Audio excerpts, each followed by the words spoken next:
Shalom alaikum teman-teman semuanya. Di saat ini kita akan bahas tentang sejarah singkat kelahiran Tuhan Yesus. Nah, ini ada 3 bahasan yang nantinya kita akan bahas, yaitu yang pertama tentang gambaran kelahiran Tuhan Yesus, yang kedua awal mula Natal dipersoalkan, yang ketiga sejarah penetapan dan perhitungan Natal. Ya, kita masuk dalam pembahasan yang pertama, yaitu tentang gambaran kelahiran Tuhan Yesus. Peristiwa tentang kelahiran Tuhan Yesus telah dinyatakan oleh Allah kepada para nabi lewat nubuatan, bahkan disampaikan langsung kepada Adam dan Hawa saat mereka menerima hukuman. Dalam Kejadian pasal 3 ayat 15, Aku akan mengadakan permusuhan antara engkau dan perempuan ini, antara keturunanmu dan keturunannya akan meremukkan kepalamu dan engkau akan meremukkan tumitnya.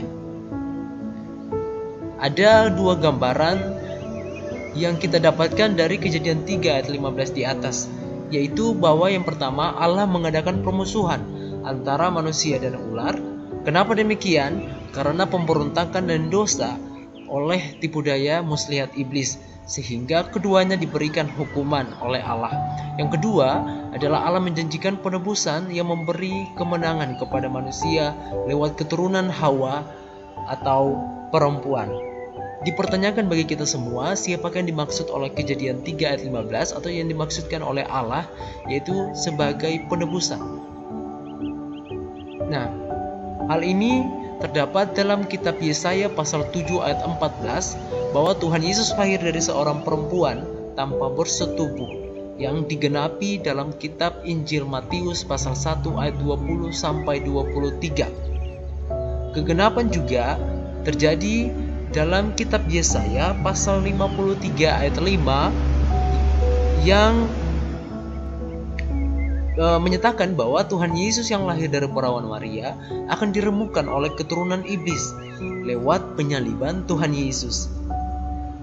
Hal ini digenapi dalam Injil Yohanes pasal 19 ayat 34 dan Kisah Para Rasul pasal 10 ayat 43. Nah, dan yang ketiga, yang paling terakhir, yaitu Tuhan Yesus akan meremukkan kepala iblis dan memenjarakannya bersama pengikutnya di dalam lautan api. Nah, jadi dari Kejadian 3 ayat 15 kita mendapatkan 3 gambaran yang digenapi oleh Tuhan Yesus, bahwa Tuhan Yesus lahir dari seorang perempuan yaitu dari seorang perawan Maria, dan yang kedua Tuhan Yesus diremukkan oleh keturunan ular, yaitu tumitnya diremukkan pada saat penyalibannya. Dan yang ketiga, Tuhan Yesus akan meremukkan kepala dari iblis di saat akhir zaman nanti. Ini ada nubuatan dalam kitab Mika yang nantinya kita akan lihat dan kita tahu di mana keberadaan kelahiran Tuhan Yesus. Dalam Alkitab, Mika pasal 4 ayat 8 mengatakan bahwa, dan engkau, hai menara kawanan domba, hai bukit putri Sion, kepadamu akan datang dan akan kembali pemerintahan yang dahulu, kerajaan atas putri Yerusalem. Dan pada Mika pasal 5 ayat 1 mengatakan, tetapi engkau, hai Betlehem Efrata, hai yang terkecil di antara kaum-kaum Yehuda, daripadamu akan bangkit bagiku seorang yang akan memerintah Israel, yang permulaannya sudah sejak purbakala, sejak dahulu kala. Kita punya beberapa gambaran dari kitab Mika di atas. Yang gambaran pertama, bahwa Tuhan Yesus akan lahir di Bethlehem, Yerusalem, Yudea, di kandang domba, yaitu pada lokasi menara kawanan domba atau dalam bahasa Ibrani-nya Migdal Eder. Nah, kita kegenapannya dalam Injil Matius pasal 2 ayat 1 dan Lukas pasal 2 ayat 7. Dan untuk kitab Mika pasal 5 ayat 1, dia punya gambaran bahwa Tuhan Yesus akan menjadi kegenapan janji-janji Allah kepada kaum manusia di atas bumi, yang keberadaannya atau keberadaan Tuhan Yesus sudah ada sebelum dunia dijadikan. Nah, digenapi pada Injil Yohanes pasal 1 ayat 1, kita baca, pada mulanya adalah firman, firman itu bersama-sama dengan Allah dan firman itu adalah Allah. Nah, jadi Tuhan Yesus adalah firman Tuhan atau firman Allah. Dan Tuhan Yesus itu bersama-sama dengan Allah, dan Tuhan Yesus itu adalah Allah sendiri. Dalam kitab Kolose pun pasal 1 ayat 17 dikatakan bahwa ia terlebih dahulu dari segala sesuatu dan segala sesuatu ada di dalam dia. Artinya Tuhan Yesus terlebih dahulu sudah ada, Dan Dia yang menjadikan segala sesuatu ini. Dia firman Allah yang menjadikan segala sesuatu. Dia berkata, maka semuanya itu jadi. Nah, dan juga dalam kitab Wahyu pasal 1 ayat 8 dikatakan bahwa aku adalah Alfa dan Omega, firman Tuhan Allah yang ada dan yang sudah ada dan yang akan datang, yang maha kuasa. Kita udah tahu Omega itu seperti apa. Alfa adalah huruf pertama dalam abjad Yunani, dan juga Omega adalah huruf terakhir dari abjad Yunani. Nah, kita masuk dalam pembahasan yang kedua, yaitu awal mula Natal mulai dipersoalkan. Nah, ini ada 3, namun yang menjadi poin yaitu Natal dan juga perdebatan Natal. Jadi Natal sudah ditetapkan pada abad kedua atau akhir abad kedua Masehi, tapi perdebatan mulai dari abad ke-18. Nah, kita akan lihat. Natal pertama kali diperdebatkan pada awal abad ke-18 oleh teolog Protestan asal Jerman, yaitu Paul Ernst Jablonski pada tahun 1743 Masehi. Pernyataan ini didukung oleh seorang biarawan Benediktan, yaitu Dom Jean Hardoin, dengan pengecualian, yaitu hanya mengkontekstualisasikannya. Selain itu, ada juga beberapa literatur barat, antara lain Encyclopedia Britannia dalam artikel Christmas yang berbunyi demikian: kemungkinan besar bangsa Latin atau Roma sejak tahun 354 Masehi telah mengganti hari kelahiran Dewa Matahari dari tanggal 6 Januari ke 25 Desember yang merupakan hari kelahiran Dewa Mitra atau kelahiran Dewa Matahari yang tak terkalahkan. Tindakan ini mengakibatkan orang-orang Kristen Syria dan Armenia marah-marah bahwa perayaan 25 Desember ini telah dimasukkan oleh seorang dari antara murid-murid Cerinthus. Nah, pernyataan ini tidak benar karena tidak ada dokumen-dokumen kuno yang mendukung bahwa Cerinthus atau pemimpin bidat Gnostik yang memusuhi pengajaran apostolik ini pernah menetapkan tanggal 25 Desember sebagai hari kelahiran Tuhan Yesus atau Natal. Nah, jadi kalau misalkan hari itu adalah hari yang berharga atau hari yang penting, kenapa tidak ada dokumen-dokumen kunonya? Nah, kita bisa tahu bahwa semuanya ini tidak benar, ya. Dan juga tidak ada bukti sama sekali bahwa tanggal 25 Desember adalah hari perayaan kelahiran Dewa Matahari seperti pada tulisan di atas. Pendapat inilah yang pada samanya mengundang para sekte heretik dari Amerika, yaitu saksi-saksi Yehova dan yang lainnya, untuk melakukan aksi-aksi tuduhan. Berdasarkan fakta peristiwa dalam Alkitab, ada 2 kitab yang bisa menjadi pendekatan atau perhitungan hari kelahiran Tuhan Yesus, yaitu kitab 1 Tawari dan kitab Injil Lukas. Nah, kitab 1 Tawari pasal 24 menjelaskan tentang ada 24 rombongan imam yang ditugaskan untuk melayani dalam bait suci Yerusalem, dan Imam Abia adalah rombongan ke-8 dari 24 rombongan imam. Kita bisa baca dalam 1 Tawari 24 ayat 10b, yaitu dikatakan bahwa dan pada Abia yang ke-8. Nah, kitab kedua yaitu Injil Lukas pasal 1 ayat 5 sampai 25 dan kitab Injil Lukas pasal 1 ayat 26 sampai 38 menjelaskan tentang pemberitahuan kelahiran Yohanes Pembaptis, dan Sakaria adalah rombongan Imam Abia, yaitu rombongan ke-8. Kita bisa baca dalam Lukas pasal 1 ayat 5 dikatakan bahwa pada zaman Herodes Raja Yudea adalah seorang imam yang bernama Sakaria dari rombongan Abia. Istrinya juga berasal dari keturunan Harun, namanya Elisabet. Pesan yang kedua, gambaran kedua adalah pesan disampaikan malaikat kepada Sakaria pada saat bertugas dalam bait Allah Yerusalem. Kita lihat dalam Lukas pasal 1 ayat 13 mengatakan, tetapi malaikat itu berkata kepadanya, jangan takut, hai Sakaria, sebab doamu telah dikabulkan dan Elisabet istrimu akan melahirkan seorang anak laki-laki bagimu dan haruslah engkau menamai dia Yohanes. Gambaran ketiga, 6 bulan kemudian malaikat menyampaikan kabar kelahiran Tuhan Yesus kepada Maria. Kita bisa baca dalam Lukas pasal 1 ayat 26, dalam bulan yang ke-6 Allah menyuruh malaikat Gibril pergi ke sebuah kota di Galilea bernama Nazaret.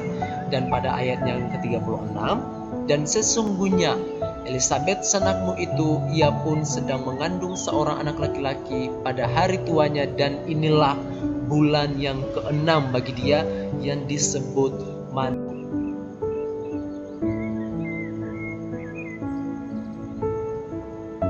Kita lihat bahwa dari pernyataan yang tadi kita harus mencari tahu kapan salah satu dari ke-24 rombongan itu melakukan tugas pelayanan dalam bait Allah, sehingga kita dapat menentukan kapan Yohanes dikandung, kapan Yohanes dilahirkan, dan kita bisa tentukan bahwa kapan Tuhan Yesus dilahirkan.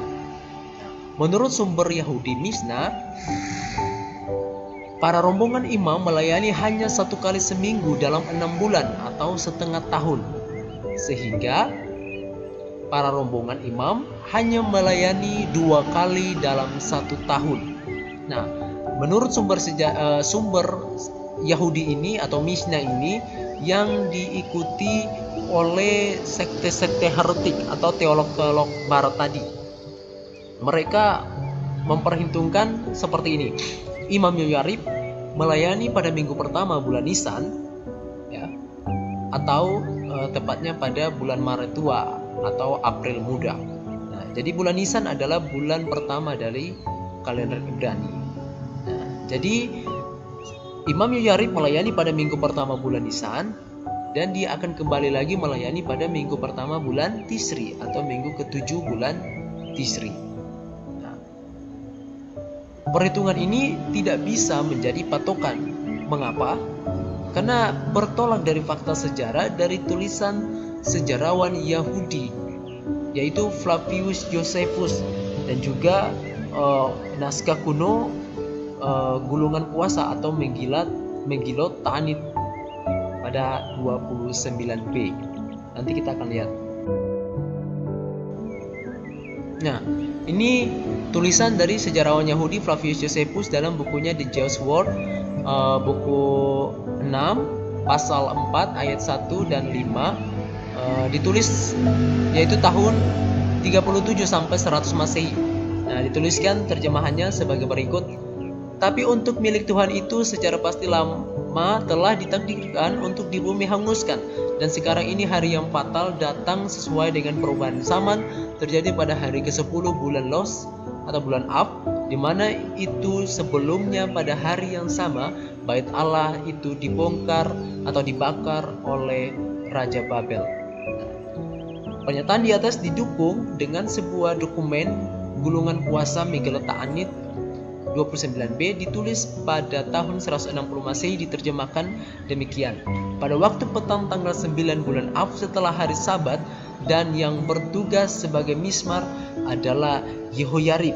Nah, menurut kitab 1 Tawari 24 ayat 7a, Imam Yoyarib adalah imam pertama atau rombongan pertama yang melayani dalam bait Allah, sehingga kita sudah dapat lihat bahwa Imam Yoyarib itu melayani pada saat pembongkaran bait suci Yerusalem, yaitu pada tanggal 5 Agustus tahun 70 Masehi atau 9 bulan Av, ya, tanggal 9 bulan Av tahun 70 Masehi. Nah, ada seorang Yahudi Mesianik yaitu Alfred Edersheim yang dalam bukunya The Life, the Times of Jesus the Messiah, Edition Professor 1993 halaman 174 sampai 975, dia menghitung mundur selama 75 tahun dari peristiwa pembongkaran bait Allah, yaitu pada tanggal 9 Agustus tahun tanggal 9 bulan Av, yaitu bertepatan dengan tanggal 5 Agustus tahun 70 Masehi atau saat Imam Yoyarib melayani. Dia menemukan bahwa rombongan Abia atau rombongan ke-8 membakar ukupan atau melayani di bait Allah itu jatuh pada minggu kedua tanggal 15 bulan Tisri atau bertepatan dengan tanggal 26 September tahun 6 sebelum Masehi, yaitu bertepatan dengan hari raya Sukkot, di mana semua orang berkumpul di lokasi situ. Kita bisa lihat dalam Injil Lukas pasal 1 ayat 10 bahwa pada saat ini malaikat Jibril menampakkan diri kepada Zakaria. Dan yang kedua, Elizabeth mengandung Yohanes Pembaptis. di kala itu juga pada tanggal 15 bulan Tisri atau pada tanggal 26 September. Nah, Yohanes Pembaptis mulai dikandung oleh Elizabeth. Kita hitung 9 bulan kemudian dari bulan Tisri atau bulan September supaya kita dapat kapan Yohanes dilahirkan. Nah, tepatnya pada bulan Tamus atau pada tanggal 24 Juni. Nah, gambaran yang ketiga terhitung 6 bulan kemudian. Kita lihat patokan pada Injil Lukas pasal 1 ayat 26 dan juga 36 dari bulan Tisri atau bulan September, yaitu tepat pada 17 Nisan atau pada kalender Masehi, yaitu tepatnya tanggal 25 Maret tahun 5 sebelum Masehi. Maria menerima kabar dari malaikat Gibrail. Jadi Tuhan Yesus dikandung oleh Maria itu pada tanggal 25 Maret tahun 5 sebelum Masehi. 6 bulan kemudian ya, dihitung dari Yohanes mulai dikandung, yaitu pada 24 Juni. Dan kita hitung 9 bulan ya, supaya kita dapat tentukan kapan Tuhan Yesus lahir. Jadi Tuhan Yesus tadi dikandung pada tanggal 17 bulan Nisan atau tanggal 25 Maret. Nanti hitung 9 bulan dari bulan Maret, yaitu kena pada bulan Desember tanggal 25 ya, dari 25 Desember atau untuk kalender Ibrani-nya tepat pada bulan Kislev.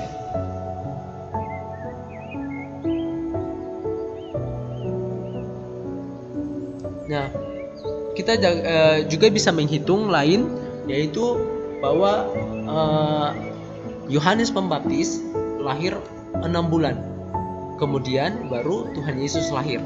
Jadi Yohanes Pembaptis lebih tua 6 bulan daripada Tuhan Yesus.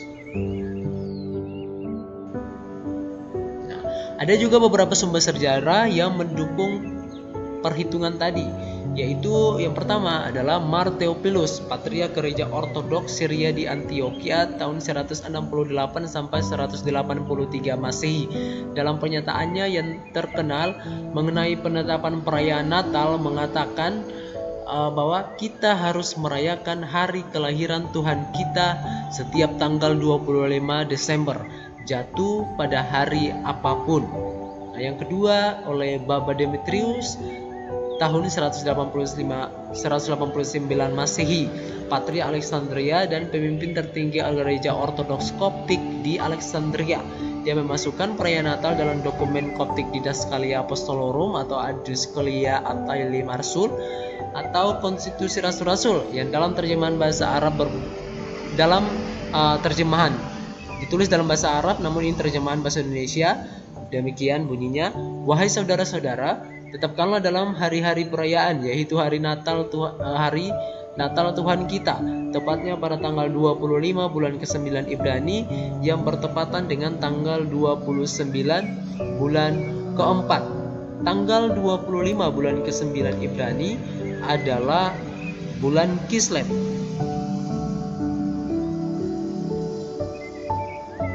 Sedangkan untuk kalender Mesir adalah tanggal 29 bulan ke-4. Nah, selanjutnya yang ketiga adalah Sextus Julianus Africanus dalam bukunya Chronographia tahun 160 sampai 220 Masehi. Dia menuliskan, Yesus Kristus Putra Allah yang tunggal dilahirkan secara daging dari perawan abadi Maria yang diberkati dan secara fitrah benar-benar bunda firman Allah yang kudus pada tanggal 25 Desember di Bethlehem, sebuah kota Yudea, pada tahun ke-43 dari pemerintahan Agustus, kaisar yang berkuasa atas seluruh wilayah Roma di konsulat Golpicus dan Marinus dan Gaius Pompeius, seperti yang dilaporkan oleh naskah kuno yang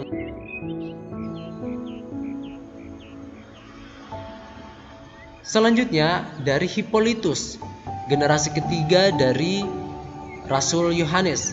Nah, jadi Rasul Yohanes punya murid yaitu Polikarpus. Polikarpus punya murid yaitu Irenaeus. Irenaeus punya murid yaitu Hippolytus. Hippolytus menulis tahun 202 Masehi. Dia menuliskan untuk kedatangan pertama Tuhan kita dalam keadaannya sebagai manusia, dilahirkan di Bethlehem 8 hari sebelum bulan pertama Januari, hari keempat dalam seminggu pada tahun 43 pemerintahan Agustus. Nah, selanjutnya Epifanus dari Salamis dalam Panarion 51252 mencatat informasi yang penting sebagai berikut. Ketika pemerintahan dua konsul 13 tahun masa Octavianus dan Silvanus, saat itu Kristus lahir pada hari ke-8 sebelum bulan Januari, yaitu 13 hari setelah titik balik matahari pada musim dingin dan pada awal meningkatnya malam dan siang. Nah, hari ke-8 sebelum bulan Januari kita tahu bahwa tepatnya pada tanggal 25 bulan Desember. Nah, ada juga secara umum dari tradisi Yahudi yang mereka percaya bahwa tanggal kematian seorang nabi sama dengan awal ia dikandung ibunya.